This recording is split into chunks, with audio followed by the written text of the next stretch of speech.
یا بهر نه نور څوک راغلي دي ټولو لا مونږ پرې ماته هرکلی وایو دا ټول د مونږ قدرمن عزتمند دي دا چې راغلي دا په دا نه دي راغلي چې یا دا سیاست کوي یا پلټې مخکې کوي یا د پلټو په توګه راغلي په دا دي چې دا خلک خفاري په درد راغلي دي صرف دا زه یو څو خبرې لاندې کوم دغه نه کوم چې وخت هم کم دی خلک هم تنګېږي ولې مونږ په انتظار دي چې دا د څه وایي دا مونږ چې موقع ورکړه دغو خلکو لا ورکړه چې دا راغلي وو دا دردمند دي په تکلیف راغلي وو بس خپله جذبه چې کومه وایي آی کا فکر دي څه نه څه کنټرول شوه په خبرو کله وپرې دا چې دا حادثه وشوه ولې مشکونه مونږ دا خپل شهید راوړه په بوخت کې پېښی ولته مو دا خبره کړې وو ټول وپرې دله مې کړې وو چې وپرې دا زه ځون له کمبار نه یم دا د کمبار بچی نه دا ټول وپرې دیګ بچی دی ولې پښتونه بچی دی زه ولته مې هم دا خبره کړې وه چې که دا سړي کې کومه غلطي وي وپرې دا تر اوچت شه ویې کسه چې دا غلطي پکې وي چې زه دا سړی د سره حق نه کوم ویې سېزم که بیا داسې وي چې په دا سړي کې دهشتګردي هم نه وي دهشتګرد هم نه وي د حکومت کمایي هم نه وي کړی د قوم یې هم نه وي کړی نو دا کوم ظلم چې دی مو سره وشو ته وپرې دا کوم دی مو مخنیوی وکړه زه را قوم یې د سړي کوم چې ظلم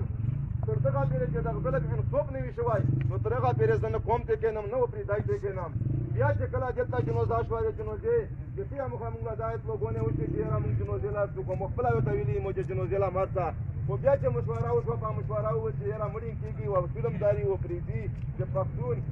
چې خامخا یو سړی مړی وکړي خو چې بیا یې غلطي ومني جنازې لا هم تلای شي ورته هم کولی شي نو هغه نه پس ورته دا ومېلو شوه چې جنازې لا روشه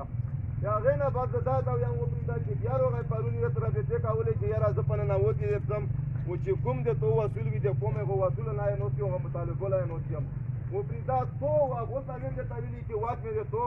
چې 75 ساله کې ورته ووایې چې دا خبره دا چې د تورې وپرېږدي عزت هم یې پکې وي مور یې قوم وي نو انشاءالله د تورې وپرېږدي رنګ به زه نه بدوم که بیا داسې وي چې ته خپل د وپرېږدي خپله وپرېږده خپل عزت روپوې د مو کوم دل پرې خو کېږي زه هم د وپرېږدي نو مینه نه اوسم خو الحمدلله تم دومره بې عزته نه یې غیرتي مشر یې غیرتي قومونه یې ته بیا نه مو عزت روپوې و نه بیا خپل خروپوې اوس هم د ما خبره وکړه ته وپرېږدی ته وایې چې ته قومي چاپ شه چې زه مطالبې ته وښیم خو په هغو مطالبه باندې راته مزال سره کوي دا حکومت انشاءالله مولا منظوره روکه بیا په هغو مطالبه باندې نه وي نو احتجاج به مې وي و دوکانونه به هم بندېږي که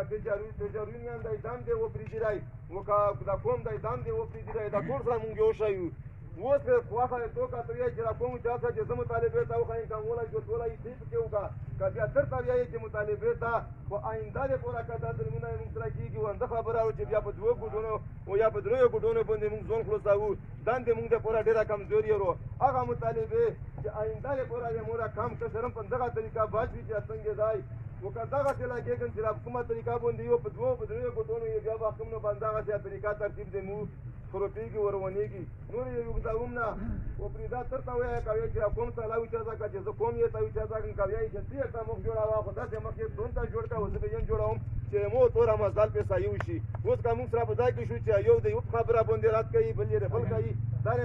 مشورو خبره رو نه د کشورو رو نه د سیاسي پلټو رو نه دلته رنګونه سره خپلو خبرو لا ورکوو دا د شهید خبره رو د شهید خبره باندې چې سره پوه شو بیا دې وپرېږدي چې غونډې ضرورت وي سره ټیم ټیبل به وښایو په غونډه به سره کښېنو چې کومې خبرې یا به سره په مشوره وکړو نو اوس خوښه د تورې وپرېږدي چې 75 ساله کې په هغه ورځ مې ته پاچاو کې چې شهیدي خایوند ته ویلي مې دي چې واک مې د تو شه چې غلطي پکې وي زه قوم کمبار یې